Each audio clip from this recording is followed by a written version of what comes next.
Good morning Saumya Bharti, Anurag Gupta, Rahul Kumar, Sumit Kumar. ये unknown नाम से कौन है भाई? सब लोग को गुड मॉर्निंग। आवाज जा रही है मेरी?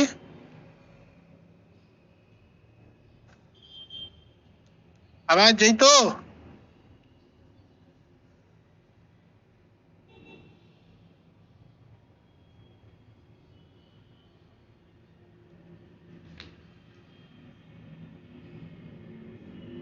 यस सर, आवाज जा रही है। चलिए हम लोग हिस्ट्री पे आते हैं, इतिहास।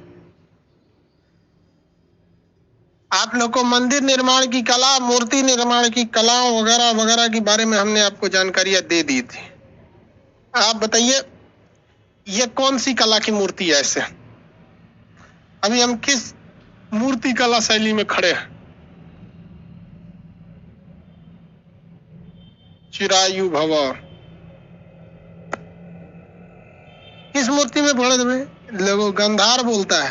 ये ससुरा पूरा गंधार समझ में आ रहा है? गंधार में तो योग अवस्था में आदमी सीरियस बैठा रहता है। बगलवा कर है गंधार कला शैली, कौन उपाय। अच्छा, ये मूर्ति कला शैली का आपको पीडीएफ नहीं मिला होगा, इसका पीडीएफ कल मिल जाएगा आपको। पीडीएफ आज टाइप हो रहा होगा, और पीडीएफ टाइप के लिए बोल दिए थे वो, बस आपको अलग से उसका पीडीएफ। बाकी तो आपके पास दिल्ली सल्तनत वगैरह का पीडीएफ अवेलेबल होगा। चलिए बहुत ध्यान से हम लोग समझते हैं। लोग देखिए, मुस्लिम आक्रमण, भारत पर हुआ मुस्लिम आक्रमण। मुस्लिम आक्रमण,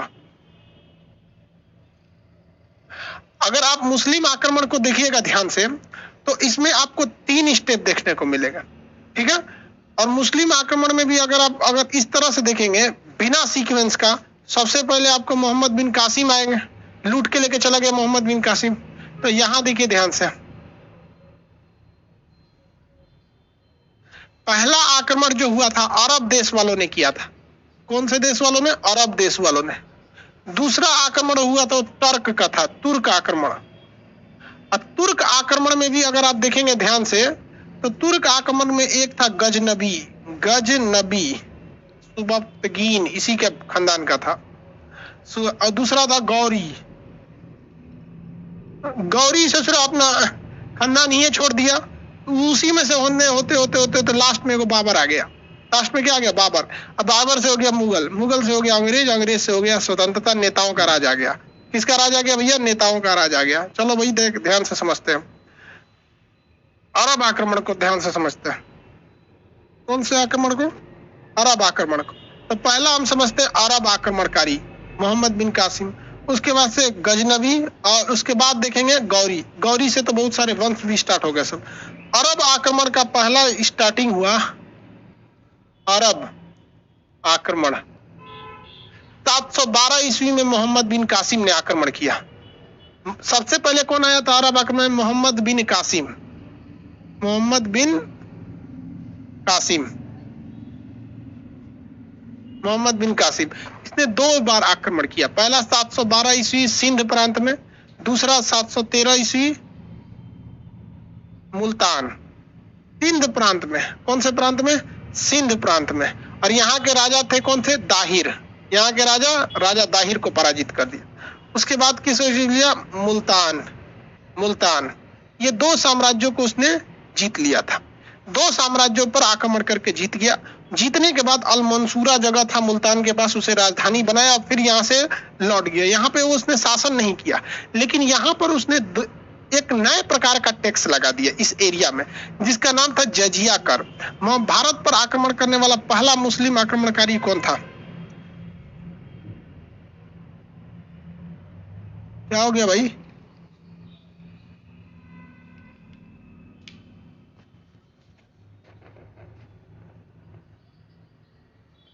भारत पर आक्रमण करने वाला पहला मुस्लिम आक्रमणकारी मोहम्मद बिन कासिम। 712, 700, दूसरों में 12 ही लिख दिए हैं। ऐसा 13 लिख दो। हाँ, 12 में मुल्तान और 13 में क्या कर लिया? सिंध और मुल्तान पर आक्रमण किया और राजा ताहिर को इसने पराजित कर दिया। और कौन से टैक्स को लागू किया गया? जजिया कर को। टैक्स का नाम जजिया कर। जजिया कर क्या था? ये उसको लगता था जो मुस्लिम नहीं है, मतलब एक्सेप्ट मुस्लिम, गैर मुस्लिम, मतलब जो मुस्लिम नहीं है, एक्सेप्ट जो तो मुस्लिम नहीं थे। जैसे एक तो कानून अभी आया ना सीए में भी मुस्लिम शामिल नहीं है और जजिया में भी मुस्लिम शामिल नहीं थे, ठीक है। तो ये इसमें किसे रखा गया? गैर मुस्लिम। मुस्लिम, गैर मुस्लिम का मतलब क्या होता है? जो मुसलमान के बाहर एक्सेप्ट आता है, जैसे जैन धर्म, बौद्ध धर्म, ये वगैरह। लेकिन भारत में उस वक्त तक आप अगर ध्यान देंगे तो भक्ति आंदोलन स्टार्ट हो चुकी थी, शंकराचार्य आ चुके थे और भारत में हर्षवर्धन का उस समय हाल में पीरियड खत्म हुआ था, हर्षवर्धन का शासनकाल। तो उस समय हिंदू धर्म का बहुत ज्यादा प्रचलन था। तो ज्यादातर ये इफेक्ट किस पे पड़ा? जो हिंदू धर्म पे पड़ा। इस जजिया नामक कर में उसने 5 लोगों को बाहर रखा था। यह जजिया कर कैसा कर था? सुरक्षात्मक कर था। सुरक्षात्मक कर मतलब आपके ऊपर मुस्लिम आक्रमणकारी आए थे, सब आप टैक्स देंगे तो आप सुरक्षित रहेंगे, ना तो घर द्वार लूट के लेकर चल जाता था। तो सुरक्षात्मक टैक्स लगाया गया था जो बिल्कुल अमानवीय था। इसको किसी हिसाब से किसी जाति के आधार पर किसी टैक्स का निर्धारण नहीं किया जा सकता। इसमें 5 प्रकार के छूट दिए गए थे। 5 लोगों को छूट दिया गया था। एक जो छोटे बच्चे थे जो नहीं कमा सकते थे, बच्चा, और एक जो बूढ़ा हो चुका था, जो बूढ़ा व्यक्ति। बच्चा और बूढ़ा तो बेचारे उठ बैठ नहीं पाते हैं और बच्चा तो खुद कमाता नहीं है। दूसरा, तीसरे को इसने छूट रखा था विकलांग को। विकलांग को छूट रखा था। उसके बाद से ब्राह्मण को छूट दे रखा था। ब्राह्मण को छूट दे रखा था क्योंकि भारतीय संस्कृति में कहा गया है कि ब्राह्मण का धन भिक्षा होता है, वो दूसरों से लेकर आता है। तो एक विकलांग हो गया, फिर ब्राह्मण हो गया। विकलांग लोग तो खुद आर्थिक रूप से सशक्त नहीं रहते। उसके बाद इसने महिलाओं को छूट रखा था। महिलाओं को छूट दे रखा था। तो इतने लोगों को जजिया टैक्स नहीं देना था। बाकी जो स्वस्थ हैं, मतलब एडल्ट जो कमाने वाले पुरुष हैं, उन्हीं के ऊपर ये टैक्स लगता था। अब बच्चे वगैरह ओवरऑल अगर आप देखिएगा तो इनकी संख्या, बूढ़े, बच्चे और मेनली ये बड़ी जनसंख्या हो जाती है। बच्चों की संख्या ज्यादा होती है, बूढ़ों की संख्या ज्यादा है, उसके बाद महिलाओं की संख्या ज्यादा है। विकलांग बहुत कम होते हैं, 1-8% मिलेंगे। ब्राह्मण अभी भी भारत में 2-3% एक जाति विशेष के रह जाते हैं। बट एक बड़े से आबादी को, महिला ये, तो ओवरऑल आप ये कह सकते हैं कि 60% आबादी छोड़ के 40% आबादी के ऊपर ये टैक्स लिया जाता था, जो कि अमानवीय था। बाद में इसमें क्या किया? फिरोज शाह तुगलक आया। फिरोज शाह तुगलक ने क्या किया था? ब्राह्मणों पर भी जजिया कर लगा दिया। फिरोज शाह तुगलक ने किस पर जजिया कर लगा दिया? ब्राह्मणों पर भी। तो क्वेश्चन आएगा, ब्राह्मणों पर जजिया कर लगाने वाला कौन था? फिरोज शाह तुगलक। ब्राह्मणों पर जजिया कर लगाने वाला शासक फिरोज शाह तुगलक। भाई साहब, उसने किसको शामिल कर दिया? ब्राह्मण को भी जजिया कर देना था, फिरोज शाह तुगलक ने शामिल कर दिया। इसके बाद आया अकबर। अकबर जो था, अब आगे पढ़ाते जाएंगे तब ये सब समझते जाएंगे कब कब खत्म किया। अकबर ने जजिया कर को पूरी तरह से समाप्त कर दिया था। अकबर ने कहा कि भैया ये गलत है, जजिया कर नहीं लगना चाहिए। जाति के आधार पर टैक्स, धर्म के आधार पर टैक्स क्या है? गलत है। धर्म या जाति के आधार पर टैक्स गलत है। फिरोज शाह तुगलक, फिरोज एफएसटी लिख दिए हैं, वही है, वही फिरोज शाह तुगलक। अकबर ने खत्म कर दिया। अकबर के समाज सुधार में सबसे बड़ी भूमिका जोधाबाई की थी, क्योंकि जोधाबाई जो थी वो राजस्थान के कछवाहा वंश, जो राजपूतों का वंश था, उसकी शासिक रानी थी और उसने अकबर को समाज सुधार में बहुत ज्यादा प्रेरित किया। इसके बाद आया औरंगजेब। कौन आया? औरंगजेब। ऐसे लाइन से नहीं है, हम ऐसे इस टेक्स्ट के संबंध में बता रहे हैं। औरंगजेब ने दोबारा जजिया कर को क्या कर दिया? स्टार्ट करा दिया। औरंगजेब के बाद आया फाइनली मोहम्मद शाह तुगलक, मोहम्मद शाह रंगीला। मोहम्मद शाह, इसको रंगीला बादशाह भी कहा जाता था। ससुरा नाच गाना बड़ी सुनते रहता था, बैल था। मोहम्मद शाह रंगीला। तो ये मोहम्मद शाह रंगीला ने फाइनली जजिया कर को समाप्त किया था। फाइनली जजिया कर, इसमें हर एक क्वेश्चन पूछे जाएंगे। पूरी तरह से जजिया को समाप्त करने वाला शासक मोहम्मद शाह रंगीला। पूरी कंप्लीटली जजिया समाप्त करने वाला शासक मोहम्मद शाह रंगीला। कंप्लीट डिमोलिश कर दिया था उसका। लेकिन ब्राह्मणों पर जजिया कर किसने लगाया? फिरोज शाह तुगलक। ब्राह्मणों पर जजिया लगाने वाला फिरोज शाह तुगलक। जजिया कर कैसा था? एक सुरक्षात्मक कर था, गैर मुसलमानों से लिया जाता था। इसमें 5 लोगों को छूट थी। याद रखने का तरीका सिंपल है, छोटका बचवा और जो बूढ़े हो गए हैं ये लोग, और महिलाएं भी नहीं कमाती हैं। तो बेसिकली इसमें कंसेप्ट ये रखा गया था जो नहीं कमा पाते हैं, तो बच्चे नहीं कमा पाते हैं, बूढ़े लोग नहीं कमाते हैं, विकलांग, ब्राह्मण, महिला, ये 5 लोगों को उसने बाहर रखा था। लेकिन फिरोज शाह तुगलक ने किसे शामिल कर दिया, ये मतलब ब्राह्मणों को भी रख दिया। आगे बढ़ जाए, ये यहाँ से, और ये अरब आक्रमण जो आया था ये ज्यादा देर तक चला नहीं, ये लौट उठ के पैसा वैसा धन दौलत यहाँ से दिया चला गया। मोहम्मद बिन कासिम यहाँ बैठ के शासन करने नहीं आया। इवन इसके बाद महमूद गजनबी भी आया, उसने भी शासन नहीं किया। अल मंसूर को इसने क्या बना दिया था, राजधानी बना दिया था। किसे हराया था, राजा दाहिर को हटाया था। किसे हराया, राजा दाहिर को इसने हरा दिया था, सिंध प्रांत के राजा दाहिर को। तो मुस्लिम आक्रमण का पहला चरण जो था वो अरब देश वालों ने किया था। किसने किया था, अरब देश वालों ने किया था। किसी को कोई दिक्कत नहीं, अरब आक्रमणकारी। अब हम पढ़ते हैं तुर्क। देखिए टर्की अलग है, तुर्क अलग है। तुर्क और टर्की में डिफरेंस समझिए, तुर्क और टर्की में डिफरेंस। टर्क नक्शा में देखिए,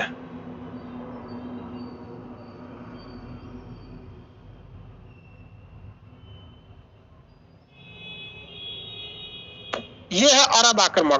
तो अरब आक्रमण नीचे से मुल्तान वगैरह होते हुए यहाँ पर आक्रमण किए थे सब। उस समय पाकिस्तान का वो एरिया था, अभी विभाजन के बाद 1900 को चला गया। तो ये एरिया पे ये लोग आक्रमण करके यहाँ पर टैक्स वगैरह लगा दिया। टर्क जो थे सब, टर्क वो इस एरिया में थे सब। टर्क ये ऊपर का एरिया कजाकिस्तान वगैरह वगैरह, ये जितना एरिया देख रहे हैं ये टर्कों का था, तुर्कों का। तो ये तुर्क वगैरह थे सब। इसी में आता है तुर्कमेनिस्तान, उज्बेकिस्तान, कजाकिस्तान, ये सब एरिया में ना टर्क ज्यादा थे सब। इसी में बाबर भी था, बाबर भी यहीं से आया, महमूद गजनबी भी यहीं से आया, गौरी भी यहीं से आया। तो तुर्क और टर्क में अंतर होता है, समझा गया। एक और नक्शा में देखेंगे,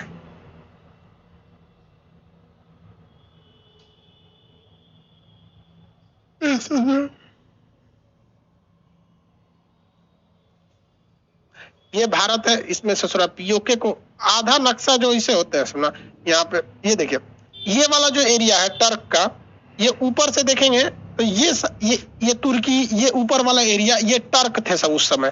तो यहाँ से बहुत भारत पे आक्रमण हुआ, चाहे वो गौरी हो, गजनबी हो, या फिर टर्कों के काफी आक्रमण जो है सब, बाबर वगैरह यहाँ। तो अब हम लोग को देखते हैं टर्क आक्रमण।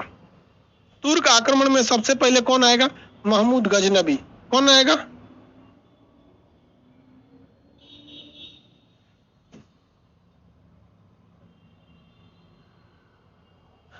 महमूद गजनबी। पढ़ा जाए, महमूद गजनबी। ये गजनी का रहने वाला था, अफगानिस्तान के पास जगह है गजनी, वहां का रहने वाला था। वो गजनी फिल्म मत देख लिए, गजनी। इसके बावजूद भारत पर आक्रमण किए थे 986 में। सुवक्तगीन, तो सबसे पहले हो गया था सुवक्तगीन। तो पहले इसमें सबसे 1 नंबर पे आ जाएगा सुवक्तगीन। आपके मटेरियल में देखिए लिखा होगा सुवक्तगीन, सुवक्तगीन। इसने आक्रमण कर दिया 986 में, आक्रमण कर दिया। और भीम यहाँ पर गुजरात और राजस्थान का जो क्षेत्र था उसको इसने कब्जा किया। ये मेनली इसी रास्ते से यहाँ पर इसने कब्जा किया, और कब्जा करने के बाद यहाँ से धन दौलत लूटा और लेकर चला गया। इसी सुवक्तगीन में आएगा महमूद गजनबी। कौन आएगा, गजनबी। सुवक्तगीन में ही आएगा गजनबी। इसके बाद शासक कौन बना, गजनबी। और इस गजनबी ने भारत को बहुतों बार लूटा। तो 1001 ईस्वी से लेकर 1027 ईस्वी तक इसने भारत पर कुल 17 बार आक्रमण किया था। कितनी बार आक्रमण किया, 17 बार आक्रमण किया महमूद गजनबी। इसके आक्रमण का केवल और केवल एक ही उद्देश्य था, और वो था कि भारत से ढेर सारे धन दौलत को लूट कर ले जाना। दूसरा इसका कोई उद्देश्य नहीं था। सुवक्तगीन के बाद शासक बना था महमूद गजनबी। महमूद गजनबी ने भारत पर बहुतों बार आक्रमण किया। 1001 से लेके 1027 के बीच में था जी, 26 लिख दिया, लिख का है, हम गलती देते हैं जी। 1001 से 1027 के बीच में इसने कुल भारत पर कितनी बार आक्रमण किया, 17 बार आक्रमण किया। लेकिन इसका 15वां आक्रमण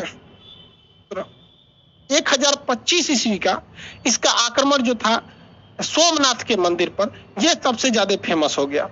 क्योंकि सोमनाथ के मंदिर को इसने जो लूटा, सोमनाथ के मंदिर को इसने कब लूट लिया? 1025 ईस्वी।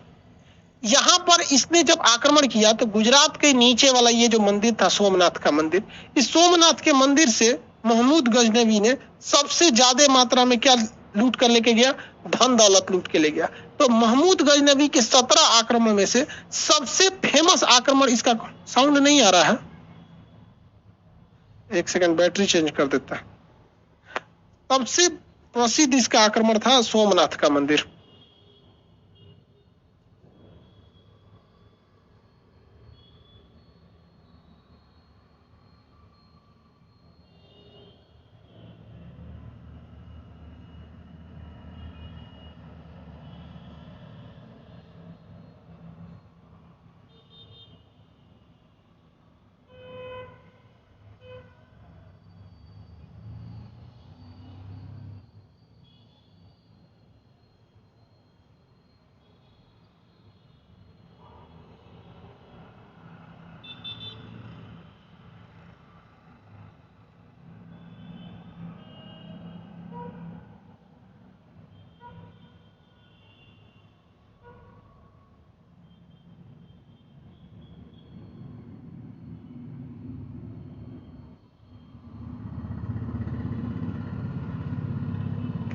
चलिए अब ध्यान से देखिए, सोमनाथ के मंदिर को जब इसने लूटा 1025 ईस्वी में, तो यहां से अपार धन दौलत लेके जब जा रहा था तो रास्ते में इसका जाट जात के लोगों से, जाट हरियाणा में एक से एक मिलेंगे सबको, जाट मार कर धो दिया सब इसको रास्ता में।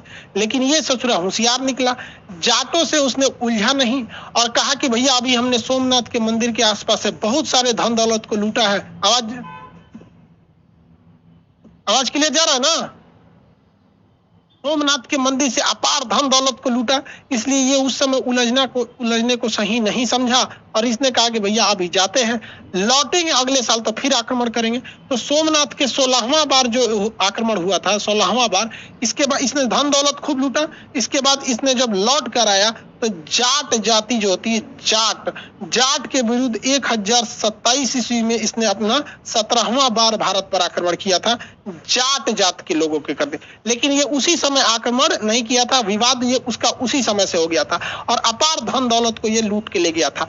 इसके शासन, इसके देखिए पहले के जो राजा महाराजा थे सब ना, तो पहले आजकल मोबाइल हो गया है, तो पहले टाइम पास के लिए तो पहले राजा महाराजा जो थे ना, एक से एक गीतकार, रचयिताकार, लेखक इसके साथ रहते थे, इतिहासकार रहते थे सब, जो इसके साथ लिखा करते थे। इसके इतिहासकार में फिरदौसी, अल-बरूनी, उतबी, ये 3 सबसे फेमस थे सब, उतबी, अल-बरूनी और फिरदौसी।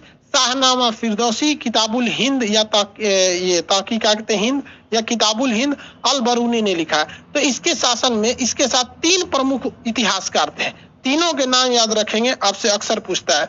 उतबी, फिरदौसी,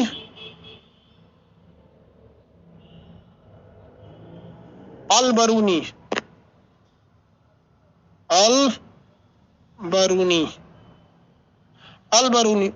उतबी, फिरदौसी, अल-बरूनी, ये इसके साथ सबसे प्रसिद्ध इतिहासकार आए थे सब। फिरदौसी, शाहनामा, अल-बरूनी की पुस्तक का नाम क्या है भैया? इसका किताबुल हिंद।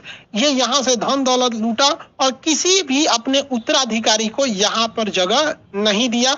मोहम्मद गौरी जिस तरह से कुतुबुद्दीन ऐबक को दिया, इसने नहीं दिया। तो इस प्रकार से आप देखेंगे तो अरब आक्रमण के 2 चरण में केवल धन दौलत को लूटा गया, जबकि यहाँ से ही ससुरा खानदान बो दिया। ये कब पहला चरण का किसने किया? मोहम्मद बिन कासिम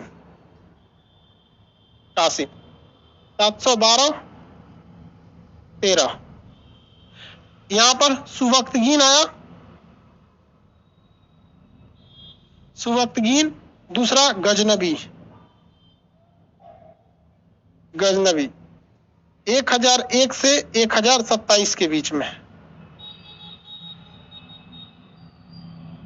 1001 ईस्वी से लेके 1027 ईस्वी तक। अब देखते हैं मोहम्मद गौरी को, इसे जो और खचरा था ये। इसके साथ तीनों इतिहासकार के नाम याद रखेंगे।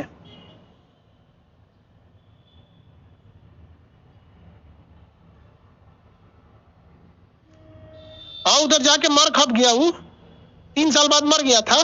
तो सोच रहा कितना तक जीना है, 3 साल बाद 1030 में जाने और मर और गया, तो इसको कौन पूछ रहा है, चल गए यहाँ पे। हम लोग के इतिहास में तो यही महत्वपूर्ण रखता है ना, भारत में तो मरा नहीं, ये बस यही महत्वपूर्ण रखता है कि सोमनाथ के मंदिर को 1025 ईस्वी में लूट लिया था। एक्चुअली भारतीय संस्कृति में आप देखें मंदिरों के पास अपार धन है, खास करके जो बड़े मंदिर है, तिरुपति बालाजी का मंदिर, शिरडी का साईं मंदिर, केरल के एक से एक मंदिर है सब, जहाँ पे टन में सोना रखा हुआ है, बाप रे बाप, सोना बहुत चढ़ाया जाता है। तो इसने देखा कि भैया लूट लो। उस समय हमारी पूरी एक अखंड भारत की कोई खास सेना नहीं थी, किसी किसी खास राज्यों की ही अपनी अपनी सेनाएं थी, समझा रहे हैं। सुबक्तगीन भीम द्वितीय के साथ लड़ा था भाई, बट वो धन दौलत उतना लूट के नहीं ले गया। या गुजरात के भीम द्वितीय के साथ लड़ा, बस वो ज्यादा धन दौलत नहीं लूट के ले गया, ज्यादा धन दौलत तो गजनवी लूट के चला गया, गजनवी। अब आते हैं हम लोग मुस्लिम आक्रमण के दूसरे चरण में। ये तो अरब वाला हो गया। तुर्क आक्रमण के पहले चरण का नेतृत्व किसने किया था? गजनवी। दूसरे चरण का नेतृत्व किया गौरी। यह गौर प्रदेश का रहने वाला था। गौर, अफगानिस्तान में एक जगह गौर, वहां का रहने वाला था मोहम्मद गौरी। तो मोहम्मद गौरी जो था ना, वो अफगानिस्तान का एरिया बड़ा अशांत था, तो वहां से ये भारत पर आक्रमण करने के लिए सोच रहा था। और इसने 1-2 बार नहीं आक्रमण किया, इसने भारत में कई बार आक्रमण किया। मोहम्मद गौरी,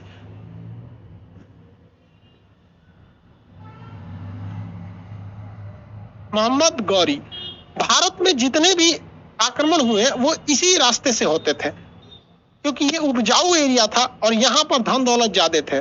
ये भारत का अभी का है और यहाँ पर पाकिस्तान थे। तो ज्यादातर आक्रमण अगर आप देखेंगे ना, सिंध हो जाएगा, यहाँ पर सिंध, पाकिस्तान के इस वाले एरिया में, मुल्तान वगैरह एरिया में, यही एरिया में ज्यादा आक्रमण होता था। जिसके रीजन देखिए, यहाँ पर हिंदुकुश पर्वत था। ये हिंदुकुश पर्वत ये रहता है और ये अफगानिस्तान और पाकिस्तान के सीमा बनाता है अभी। तो यहाँ खैबर दर्रा, और यहाँ का सबसे फेमस दर्रा था उस समय का खैबर दर्रा, और एक और दर्रा था गोमल दर्रा। तो 2 दर्रों के प्रयोग करके कोई भी आक्रमणकारी भारत में एंट्री मारता था।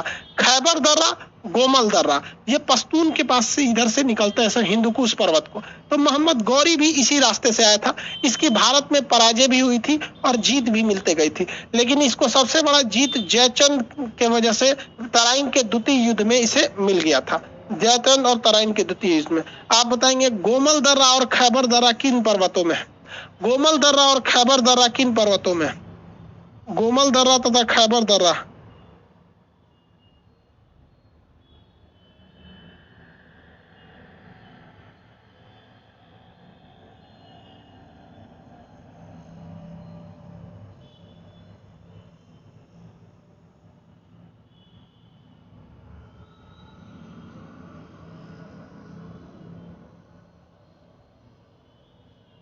गोमल दर्रा, खैबर दर्रा हिंदुकुश पर्वत में, हिंदुकुश पर्वत में। देखिए इसी दर्रे को होते, दर्रा किसे कहा जाता है? पहाड़ों के बीच का चौड़ा रास्ता जिसमें एक बड़ी सी फौज भी निकल सके, क्योंकि फौज के पास अलग अलग हथियार रहते हैं। ये यहाँ से आक्रमण करना चालू कर दिया। यहाँ अगर देखेंगे तो ये आसपास का एरिया देखिएगा, मुल्तान, इसको धीरे धीरे जीतते गया, लाहौर, ये सबको धीरे धीरे जीतते गया था। यहाँ जब गुजरात की ओर बैठा तो इसको तो थूर दिया था भीम द्वितीय ने। इसको 1178 ईस्वी में यहाँ पर इसकी पहली पराजय हुई थी। हालांकि ये भारत में एंट्री मारना चालू किया था 1175 से ही। तो यहाँ से धीरे धीरे एरिया को जीतते गया था। यहाँ जाने के बाद इसकी अच्छी खासी थी थुराई भी हुई थी यहाँ पर गुजरात में भीम द्वितीय के समय में यहाँ पर। लेकिन ये इस एरिया में जब कब्जा कर रहा था तो यहाँ पर पृथ्वीराज चौहान का साम्राज्य आ जाता था राजस्थान में। तो पृथ्वीराज चौहान को स्पष्ट पता था कि मोहम्मद गौरी से ये राजस्थान का एरिया सुरक्षित नहीं है। तो ये मालवा के शासक जयचंद्र के साथ मिलकर 1191 में आपको पढ़ा दिए, तराइन के प्रथम युद्ध में मोहम्मद गौरी को हरा दिए। लेकिन 1192 के तराइन के द्वितीय युद्ध में जयचंद किसके साथ मिल गया? मोहम्मद गौरी के साथ मिल गया और पृथ्वीराज चौहान को पराजित करा दिया।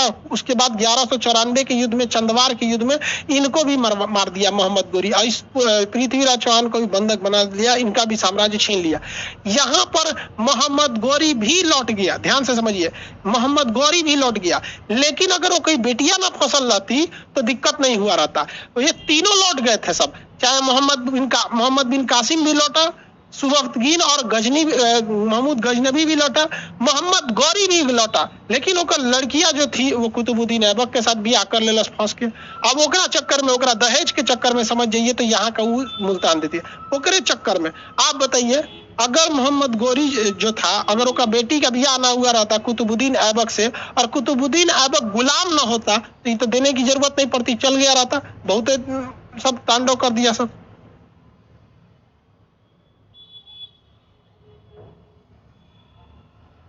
देखिए भाऊ, मोहम्मद गोरी, गजनवी, मोहम्मद बिन कासिम, जितने भी भारत पर आक्रमण किए हैं, आप इन्हें कितना भी कोस लीजिए, आप इन्हें कितना भी गाली दे दीजिए, लेकिन इन सब की जीत का एक ही कारण है, हम लोग आपस में लड़े थे। राजस्थान में मारवाड़ अलग जगह हो गया, मेवाड़ अलग हो गया, उदयपुर अलग हुआ। मतलब ये छोटे से राजस्थान में 4-4 राजा हो जाएंगे तो क्या होगा? हरियाणा के राजा, दिल्ली के राजा, भागलपुर के राजा, यहाँ का राजा। तो ये लोग बहुत ही ज्यादा शक्तिशाली नहीं थे, किंतु इनकी एक संगठित सेना थी। और जब सेना का इनका मोटिवेशन, मनोबल तगड़ा था। रीजन क्या है कि ये दूसरे जगह से आके लड़ रहे थे, इसलिए इनको पता था कि ससुरे अगर नहीं जीतोगे तो कंफर्म मारा जाओगे। और भारत में जो राजा थे लोग, इन लोगों के आपसी फूट, वहां के राजपूत शासक को यहाँ के राजपूत से नहीं पट रहा है, वहां के यादव वंश के शासक, दिल्ली के सोसदिया शासक, इनके यहाँ शासक। तो हम लोग इतने ना टुकड़ों में बटे थे। आज भी देखिएगा, आज वो राज्य का टुकड़ा नहीं रह गया है। आज हमारे यहाँ देश में राज्य के नाम पे लड़ाइयां अब लगभग ना बराबर हो गई हैं। कुछ महाराष्ट्र साइड में या फिर इधर देखा जाता है, वो भी बहुत कम अब हो गए हैं सब यहाँ पर। ऐसा नहीं, यहाँ साउथ इंडियन, नॉर्थ इंडियन, ये सब की लड़ाई अब बड़ी नहीं रहेगी। अब लड़ाई पॉलिटिशियन की हो गई है। पहले लड़ाई राजा के नाम पे होती थी, हम फलाना के राजा, तुम इनके राजा, हम उनके राजा। अब आप बताइए, 1857 की क्रांति में जो सिंधिया शासक थे मध्य प्रदेश के, उन्होंने तो भारत का बहुत बड़ा साथ नहीं दिया था वहां पे, उस वंश में 1857 की क्रांति के वक्त में वहां पर। या फिर आप देखिएगा, हमारे यहाँ खुद के भारतीय सिपाही था जो दिल्ली में अंग्रेजों के गोदाम में आग लगा दिया। तो हम लोग खुद के अंदर से कमजोर थे, चाहे वो अंग्रेज आए हों, चाहे मुगल आए हों, या कोई भी आए हों। आप उनको आप एक वक्त के लिए अगर छोड़ दीजिए गलत ठहराना, तो एक बार देखिए हम लोग की खुद की कितनी बड़ी गलती थी। समझ रहे हैं कि नहीं? तो ये बात था, यही वजह था कि उन लोग को यहाँ आने का मौका मिल गया। अब इसके बाद मोहम्मद गौरी जो था, वो अपने गुलाम को क्या कर दिया, यहाँ का शासक सौंप दिया, और यहाँ से स्टार्ट होती है गुलाम वंश। अब तक जो आप पढ़ रहे थे, ये एक ओवरव्यू था, क्योंकि बहुत ज्यादा डीप से इनके बारे में भी नहीं पूछेगा, क्योंकि इस जो हमला करके लूट के चल गया। गजनी के बारे में भी नहीं, गौरी के बारे में भी ज्यादा नहीं पूछेगा, लेकिन इसके गुलाम से ज्यादा क्वेश्चन पूछेगा। तो अब हम लोग को पढ़ना है गुलाम वंश के बारे में। किस वंश के बारे में भैया? गुलाम वंश। तो स्टार्ट करते हैं हम लोग गुलाम वंश। गुलाम वंश को गुलाम वंश क्यों कहा गया? क्योंकि मोहम्मद गौरी के गुलाम से चालू हुआ था। ट्रिक याद रखिएगा, वंशों के ट्रिक, भारत में ट्रिक। गुलाब खिले तो सांस लो। क्या सांस लो? गुलाब खिले तो सांस लो। अच्छा सांस, खुशबू आएगी। क्या करना है भैया? गुलाब खिले तो सांस लो। ये एक ट्रिक है। पहले कौन सा वंश आया था भैया? गुलाम से, गुलाम वंश। गुलाम वंश। खिले से खिलजी वंश। इसमें सबसे फेमस था कौन सा? खिलजी, अलाउद्दीन खिलजी। तुगलक वंश। खिलजी से सांस से क्या हो जाएगा? सैयद वंश। लो से हो जाएगा लोधी वंश। आप में से कितने लोग बता सकते हैं कि लोधी वंश का अंत किसने किया? लोधी वंश का अंत किसने किया? लोधी वंश का अंत किसने कर दिया था?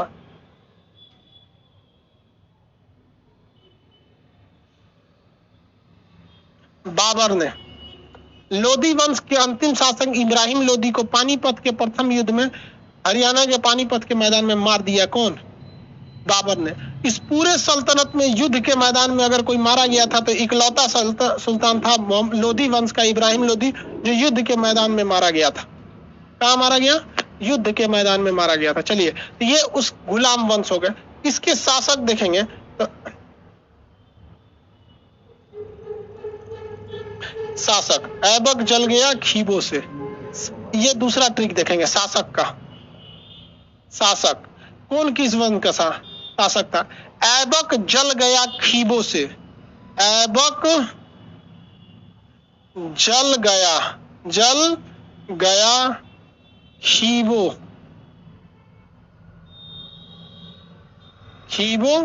से कुछ नहीं होगा। याद रखने के लिए हम बता रहे हैं। यहाँ देखिए, कुतुबुद्दीन ऐबक जो था, गुलाम वंश का शासक कुतुबुद्दीन ऐबक, गुलाम वंश का शासक कुतुबुद्दीन ऐबक। ये खिलजी वंश का जलालुद्दीन खिलजी, जलालुद्दीन खिलजी, खिलजी वंश का। ग्यासुद्दीन तुगलक, तुगलक वंश का ग्यासुद्दीन तुगलक। खी से खिज्र खान, खिज्र खान सैयद वंश का।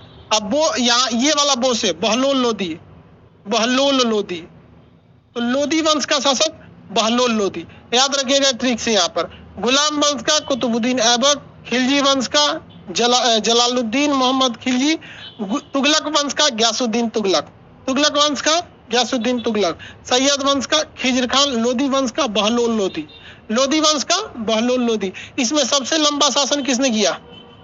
बकलोल लोदी नहीं रे, बहलोल लोदी।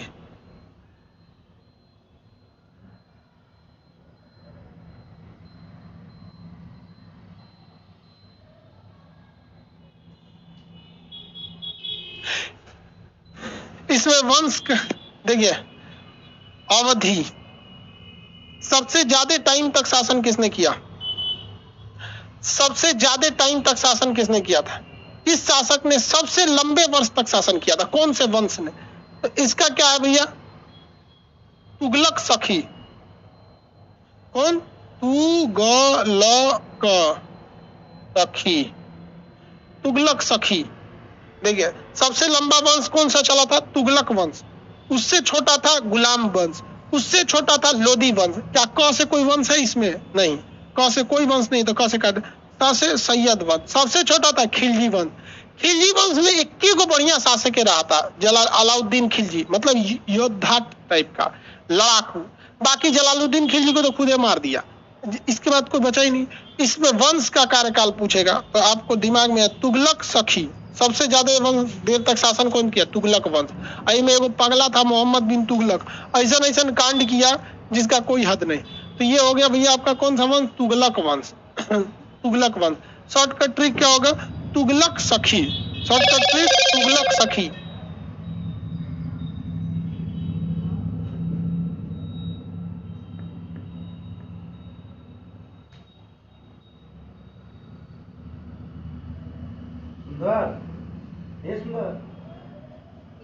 आगे बढ़े,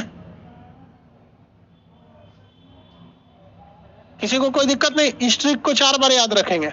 बताइए, वंश के नाम में गुलाब खिले तो सांस लो, शासक के नाम पे ऐबक जल गया खीबों से। किसका कार्यकाल ज्यादा था? तुगलक सखी।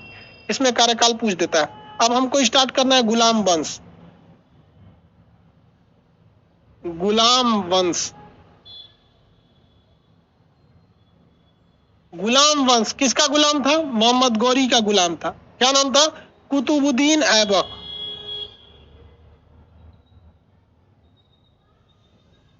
कुतुबुद्दीन ऐबक। देखो भाई, कुतुबुद्दीन ऐबक जो था ये बहुत ही दानवीर था, मतलब लोगों को बहुत दान देता था, इसलिए इसे हातिम कहा जाता। लोगों की दान और मदद देने के कारण इसे बहुत मदद करता था, इसलिए हातिम कहा जाता था। दान बहुत ज्यादा देता था, इसे लाख बख्श कहा जाता था। लाख बख्श, लाखों रुपए में ये दान दे देता था। इसे पूरा कुरान याद था, तो एक्चुअली कुरान जिसे याद रहता है उसे हाफिज कहा जाता है। हाफिज, उससे बड़ा होता है मुफ्ती, ये सब बहुत बड़े बड़े होते हैं लोग, तो हाफिज था। तो इसे पूरा कुरान याद था, तो पूरा कुरान शरीफ याद होने की वजह से इसे कहा जाता था कुरान बख्श। इसे क्या कहा जाता था? कुरान बख्श। तो ये बहुत ही मतलब गरीबों के प्रति दयालु रहता था, दान देता था, इसलिए इसे लाख बख्श, लाखों रुपए दान देता था। गरीबों की मदद करने के कारण इसे हातिम कहा जाता था। इसे पूरा कुरान याद था, इसे इसलिए इसे कुरान खान, कुरान बख्श या कुरान खान कहा जाता था। इसके गुरुजी का नाम था बख्तियार काकी। इसके गुरुजी का नाम क्या था? बख्तियार काकी। तो बख्तियार काकी के याद में इसने एगो मीनार बनवाया जिसका नाम था कुतुब मीनार। तो कुतुब मीनार कुतुबुद्दीन ऐबक अपने गुरु बख्तियार काकी के याद में बनवा रहा था, न कि ये अपने लिए बनवा रहा था, ये अपने गुरु के लिए बनवा रहा था। तो पहला ये क्या था? इसे क्या कहा कि किस किस नाम से जाना जाता था? गरीबों की मदद करने के लिए हातिम। हातिम, गरीब की मदद करना था तो जजिया हटा देते। ये बताओ, अगर इतना ही गरीब की मदद करना था तो जजिया हटा देते, सब बराबर से रहते सब। ठीक है, कौन जो हमका जजिया नहीं हटाए। हातिम, उसके बाद क्या कहा गया? कुरान खान, कुरान खान। और क्या कहा गया? लाख बख्श, लाखों में दान देने के कारण लाख बख्श, लाख बख्श कहा गया। गुरुजी का नाम क्या था इसका? बख्तियार काकी।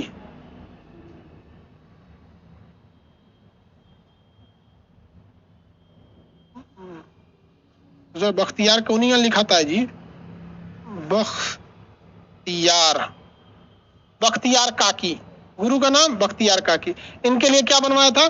कुतुब मीनार। इन्हीं की याद में कुतुब मीनार बनवा रहा था।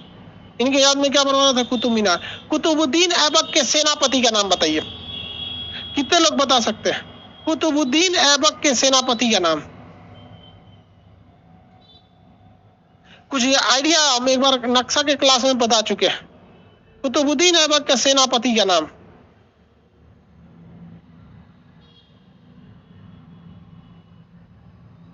इल्तुतमिश, गुलाम था वो।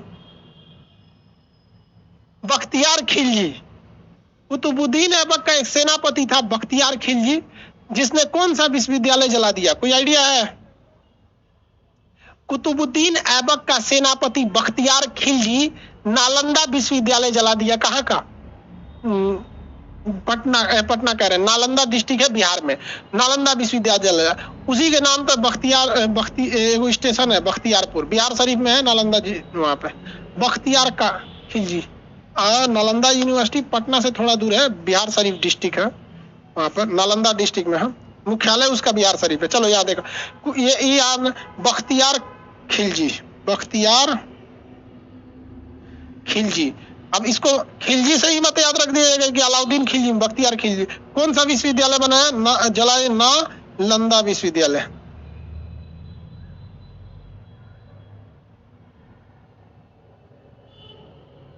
नालंदा यूनिवर्सिटी को क्या कर दिया था? तबाह कर दिया। और इसने कौन सा शहर बसाया था? बिहार शरीफ। आज नालंदा जिला का मुख्यालय क्या है? बिहार शरीफ। एक स्टेशन है बख्तियारपुर स्टेशन का नाम है, वहां पर स्टेशन। यहाँ पर इसने अजमेर पर आक्रमण किया। वहां पे उस समय अजमेर में गया था आक्रमण करने, तो अजमेर में इसने 2.5 दिन का झोपड़ा नामक मस्जिद बनवाया था। ऐसा कहा जाता है कि वो एक संस्कृत स्कूल था, उसको मंदिर ना कह के उसके संस्कृत स्कूल था। क्यों? क्योंकि स्कूल क्यों कहा जाता है? देखिए, मंदिर तो एक डिजाइन से पता चल जाता है कि मंदिर है, स्कूल भी डिजाइन से पता चल जाता है। घर और स्कूल का स्ट्रक्चर अलग होता है, कमरे ज्यादा रहते हैं। तो 2.5 दिन का झोपड़ा जो मस्जिद है उसे 2.5 दिन में कंप्लीट करा लिया इसने अजमेर में। कहां पर? अजमेर में। अजमेर में 2.5 दिन का झोपड़ा, 2.5 दिन का झोपड़ा। ये क्या चीज है भैया? मस्जिद है। एक्चुअली में ये कोई विद्यालय था। कैसे पता चलता है कि ये विद्यालय था? पता ऐसे चलता है कि हम आपको बताए थे चौहान वंश में एक हरिकेली नामक कविता लिखी गई थी। किसने लिखा था? विग्रह राज चतुर्थ विशलदेव के समय हरिकेली नामक संस्कृत नाट्य पुस्तक लिखी गई थी। तो हरिकेली नामक संस्कृत नाट्य पुस्तक के कुछ श्लोक आज भी यहाँ पर देखने को मिल जाते हैं। तो ये बताया जाता है कि भैया ये संस्कृत स्कूल था, कोई पाठशाला वगैरह चलते थे, क्योंकि उसका डिजाइन ना मंदिर की तरह है और ना ही मस्जिद की तरह है, वो एक स्कूल के प्रांगण की तरह है। तो उसका का 2.5 दिन में बन गया। अब बहुत बड़ा भी नहीं है, बहुत छोटा भी नहीं है, नॉर्मल है। अब 2.5 दिन में बन के तैयार हो गया। तो आप खुद से सोचिए ना, उस समय ना क्रेन होता था ना जेसीबी होता था। हाँ, ये बात अलग है कि आप उस समय डिजाइनिंग ज्यादा होती थी, बट टाइमिंग भी तो लगता था। सोच रहा 15-20 साल तो ताजमहल बनने में लग गया। तो जेसीबी वो सब नहीं था, तो 2.5 दिन में बना के रख दिया। तो ये उस समय का था। हम आपको बताए भी थे हरिकेली जब पढ़ा रहे थे तब इस चीज को, कि ये आगे पढ़ाएंगे यहाँ पर। तो अजमेर में इसने 2.5 दिन का झोपड़ा नामक मस्जिद बनवाया। एक दिल्ली में मस्जिद, कुब्बतुल इस्लाम मस्जिद। दिल्ली में भी एक मस्जिद, कुब्बतुल इस्लाम मस्जिद। दिल्ली में एक मस्जिद का नाम कुब्बतुल इस्लाम मस्जिद। तो ये 2.5 दिन का झोपड़ा नामक मस्जिद कहाँ है? अजमेर में। दिल्ली में कौन सा मस्जिद भाई?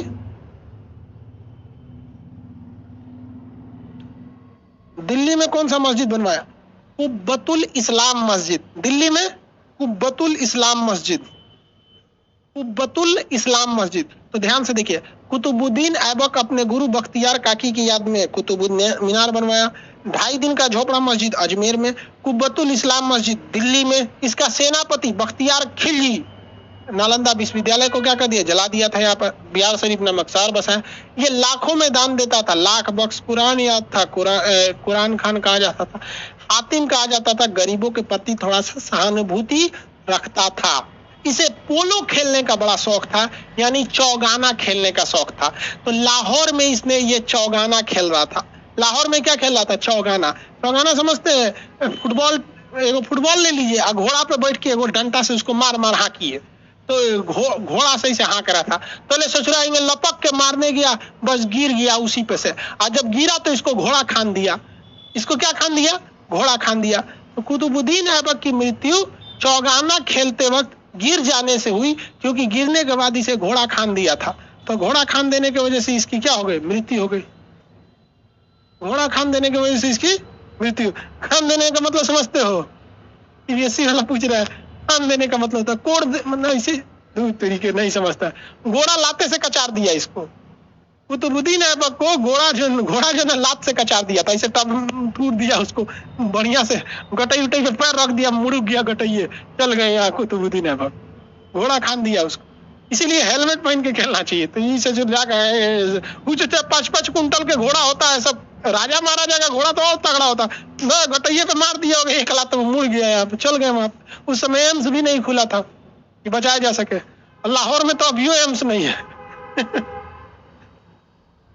तो उस भारत की राजधानी उस वक्त लाहौर हुआ करती थी। बाद में दिल्ली आई, कलकत्ता भी गया, आगरा भी गया, आगरा से फतेहपुर सीकरी भी गया, बड़ा बड़ा राजधानी चेंज हुआ, बट दिल्ली ही सबसे ज्यादा सुटेबल राजधानी रहा है। ठीक है, किसी को दिक्कत?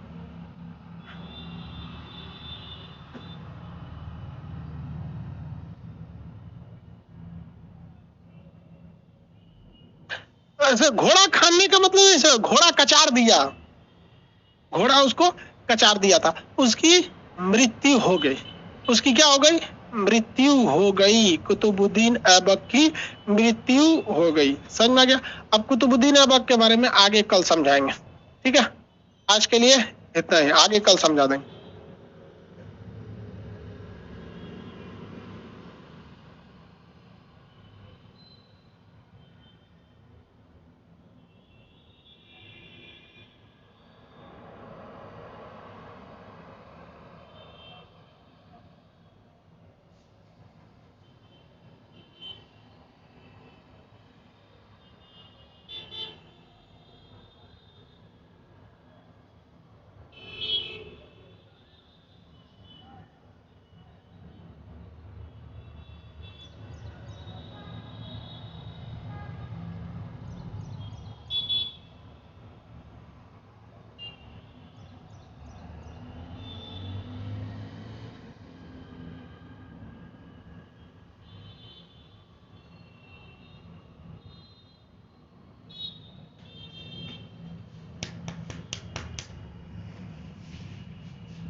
का भाई